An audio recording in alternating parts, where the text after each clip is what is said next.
Malaysia sering digelar negara termanis di Asia, namun gelaran ini bukanlah satu pujian untuk rakyat Malaysia.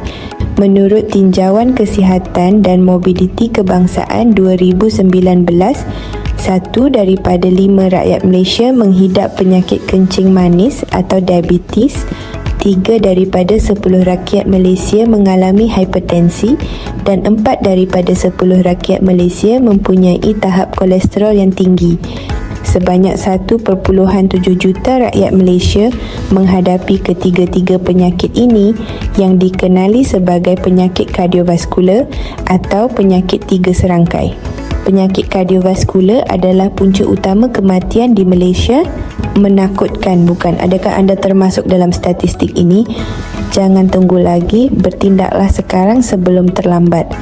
Gold G Jelly Gamat menggunakan gamat sebagai bahan utama, kaya dengan bahan-bahan aktif farmakologi yang memberikan manfaat kesihatan secara keseluruhan. Pilih Gold G Jelly Gamat untuk kehidupan yang lebih sihat.